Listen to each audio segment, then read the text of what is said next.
dans un petit village, perdu entre les montagnes et les rivières, vivait une jeune femme nommée Shoma.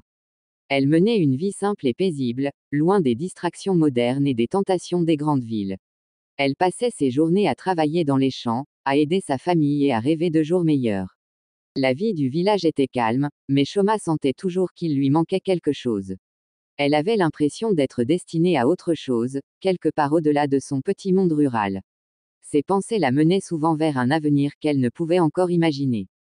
Un jour, un étrange visiteur arriva dans le village. Il s'appelait Shidel, un homme charmant, vêtu de vêtements soyeux et brillants, qui avait l'air de venir d'un endroit très lointain. Lorsqu'il aperçut Shoma, il la prit immédiatement sous son aile, comme s'il l'avait attendue toute sa vie.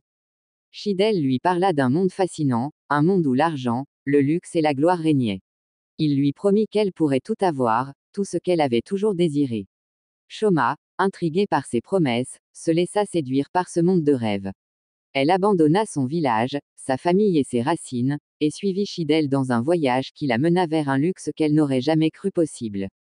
Le monde dans lequel Shoma entra était d'une splendeur inimaginable. Elle vivait dans un appartement luxueux, entouré de bijoux, de robes somptueuses et de banquets. Les journées étaient passées à faire du shopping, à bruncher et à se faire dorloter dans des spas. Shoma se sentait comme une reine, éblouie par cette nouvelle vie. Mais peu à peu, elle commença à sentir un malaise. Il y avait des détails qui n'allaient pas. Des répétitions étranges, des situations qui semblaient se reproduire sans cesse. Un soir, alors qu'elle se promenait dans une boutique, Shidel lui parla encore une fois en disant « Nous allons tellement nous amuser ce soir ».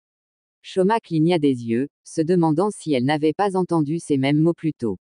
Le monde qu'elle vivait commençait à sembler de plus en plus irréel. Les choses devinrent encore plus étranges lorsque, lors d'un dîner avec Shidel et ses soi-disant parents, Shoma se retrouva face à des visages qu'elle reconnaissait, mais différemment. Ce n'étaient pas ses parents, du moins pas ceux qu'elle avait toujours connus.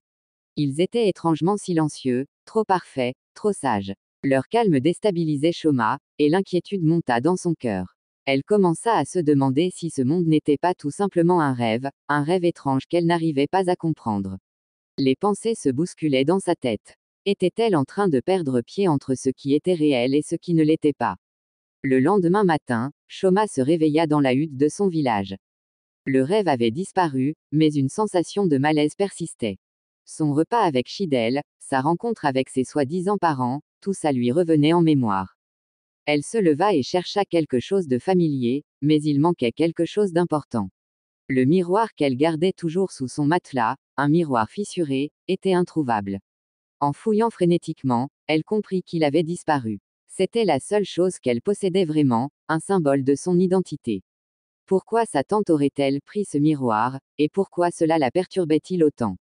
Ce qui se passa ensuite ne fit qu'amplifier son angoisse. Alors qu'elle faisait ses tâches quotidiennes, elle trouva une brosse à cheveux en or dans la poussière, une brosse qu'elle avait déjà vue auparavant, mais dans un autre monde, dans un autre rêve. Elle comprit alors que les frontières entre ce qu'elle avait connu et ce qu'elle vivait à présent étaient floues. Chaque objet, chaque parole, chaque détail semblait se superposer entre les deux réalités. La peur commença à la ronger. Lorsqu'elle se rendit compte que sa tante avait encore prononcé les mêmes mots qu'elle avait entendus dans ce monde luxueux, Shoma ne put plus ignorer la vérité. Quelque chose de plus grand qu'elle semblait tordre la réalité autour d'elle, l'enfermant dans une boucle étrange. Le monde qu'elle vivait n'était peut-être qu'une illusion, et Shoma commença à douter de tout ce qu'elle avait cru possible. Était-elle dans un rêve, ou était-elle perdue dans une réalité qu'elle ne pouvait plus contrôler?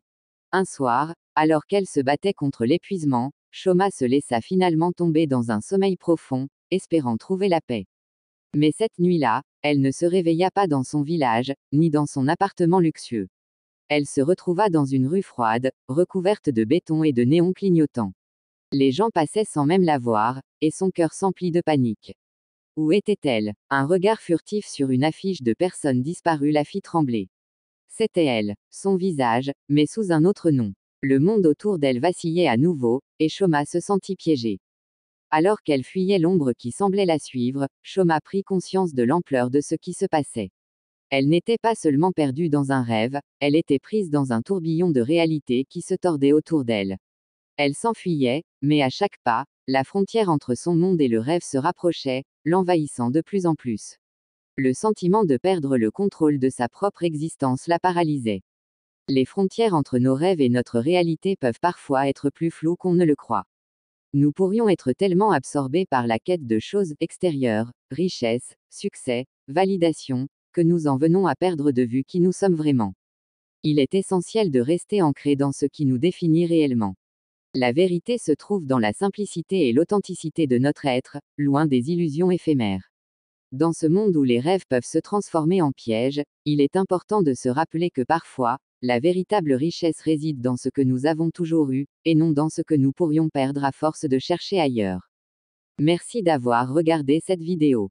Si vous avez apprécié cette histoire, n'oubliez pas de vous abonner et de partager pour ne rien manquer de nos prochains récits.